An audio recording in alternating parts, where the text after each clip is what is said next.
I'm Elena I'm Tia Gonzalez. and our project was over testing the efficacy of pure caffeine as a natural pesticide on SF9 cells. We chose this because right now the regular pesticides found on most common shelves have major links to cancer right now, and we see that caffeine has actually been researched as a natural pesticide, and we wanted to see how effective it truly was. So we hypothesized that adding caffeine to SF9 insect cells would result in the viability of the cells reducing as the concentration of the caffeine increases. So first, a little background about pesticides versus insecticides. Pesticides is basically anything that will remove pests, so anything ranging from insects, worms, and weeds. Insecticides is actually a subcategory of pesticide, and this is either done by touch or injection. So records of caffeine being used as an insecticide goes back until we found 1841, and then in a newspaper called The Cultivator, where farmers could send in different tips and tricks that they had found to be published, such as using coffee as a means of producing better crops. So mainly over the past couple centuries, caffeine has been used in subsistence farming, or farming not for profit, rather than commercial farming, as a result of caffeine being higher in cost than other pesticides. We, however, think that the benefits of using caffeine outweigh the higher cost of the caffeine. So, interacting with insects and plants, there's a difference in how caffeine acts, which is important because we want the plants to survive and the insects to be killed. So when it comes to insects, caffeine acts as a natural insecticide by turning off the production of important enzymes, as well as reducing natural feeding signals in the nervous system. This can result in things like death, paralysis, or reproductive issues. So in plants, there's already a certain level of caffeine, which is important because we want to make sure that the plants are able to withstand adding the caffeine to get rid of the insects. And caffeine also acts as a natural stimulant for biological processes like ATP synthesis, photosynthesis, and the absorption of water and nutrients from the soil. So a little background about the cells that we use. We use SF9 cells, which is from the pupa-ovarian tissue of the fall armyworm.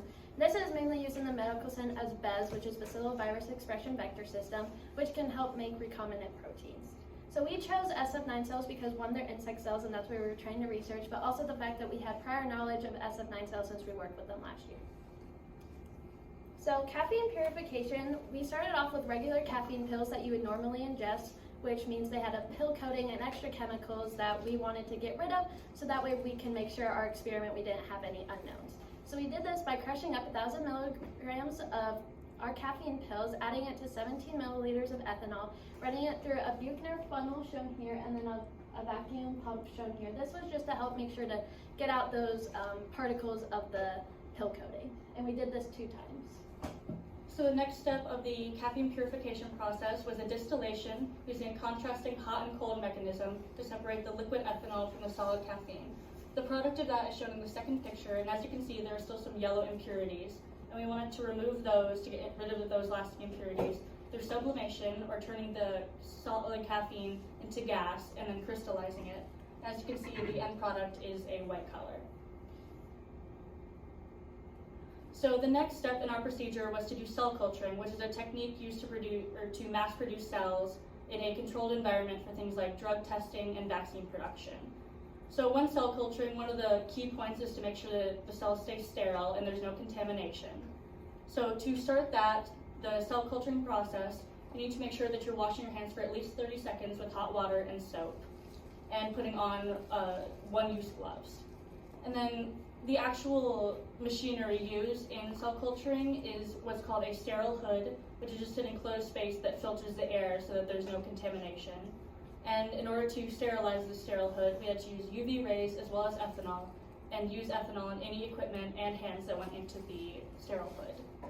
So after entering the hood, we could begin the actual transferring process using a T25 cell culturing flask. And inside of this flask, we put 7 milliliters of fresh media, which is just nutrients for the cells, as well as 3 milliliters of the SF9 cells. So on the first day, we set up 7 T25 flasks with the 7 milliliters of media and 3 milliliters of cell. Then we had to wait 24 hours for our cells to populate. As we did this, we had it on a shaking incubator, which just rolls around, just making sure that the media keeps washing over the cells. After that, on the second day, we used the hemocetometer shown here with trypan blue. Trypan blue dyes our dead cells so we can make sure which ones are dead, leaving the live ones clear so we can count them. If there isn't enough cells to split, then we had to wait, but luckily we were fortunate enough that we had enough cells that we could split, making it 14 flasks on the second day. And then on the second day, or on the third day, we started to make our caffeine concentrations of 0.002%, 0.006%, and 0.01%. We had these specific concentrations because doing research, it saw that very small amounts of caffeine actually infected the insect cells pretty well. So we used the scale here to make sure our caffeine measurements were very precise. And then we had two subcategories using our pure caffeine that we purified and then also lab certified pure caffeine. So also on day 3, we completed our final split to give us our total of 19 flasks, which had about 6 times 10 to the 5th cells per milliliter. These 19 flasks consisted of 3 replicants of each of the 6 experimental groups, as well as 1 control flask holding pure SF9 cells and media. So on days 4 and 5, we did our final counts using the hemocetometer of our cells after adding the caffeine. So this is our data after day 1. So as you can see, our control started around here on the first day. Then this is the day after, and you can see our control has basically almost doubled, and our ones that were treated with caffeine continue to decrease. Overall, we didn't see huge change between our concentrations of caffeine compared to die-off, so we probably needed to add like a bigger spread of our concentrations. On the second day, as you can see, our control, our cells keep replicating, growing, and doing great, and then the ones treated with our caffeine continue to decrease. So for our analysis, we did a statistical test called a chi-square of homogeneity to see if there was a statistically significant difference between the observed and expected data. We did this by getting our chi-square value, which you can see in bold in the green table, and using that alongside the degrees of freedom, which is just the amount of experimental groups minus 1, to find a p-value, which tells us the percent likelihood that our data was significant. And after we did the calculations, we found that we had a 0.00001%, or 0.00001 p-value, which showed that our results were very significant. So overall, why should we care? So as I said in the beginning, there are strong links between pesticides and cancer. This is because pesticides is actually considered a carcinogen because of the chemicals found in it, like arsenic and ethylene oxide. This has led to damaging of DNA and disrupting hormones, which can lead to cancer. The most people at risk for it is young children and pregnant women. The main types of cancer that they're seeing from this type of thing is leukemia, which is shown in the picture here, which is an early blood forming, mainly cancer affecting mainly white blood cells, and then lymphoma mainly affecting the lymphatic system.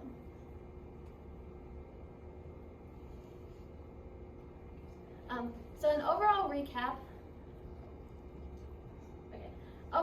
we were pretty happy with our results. Sorry, Elnef, for ruining your $80 media shown there on the first day. Yeah. Our main drive to do this project is we both really enjoy cell culturing, and we're kind of obsessed with caffeine anyways. Our plan next year is we're both chemistry majors, and we're not really planning on doing any like this for our future careers, but we did really enjoy it. Overall, we really enjoyed this project and would do it again, even though it can be stressful at times. So we would like to thank Mr. Elnef, Mrs. Fote, and Mr. Sturgeon for their dedication to helping our education be as amazing as it was in MedPro. And we'd also like to thank Ms. Rice and Miro Rauch for helping us make our project a success. Thank you all for listening. Does anyone have any questions?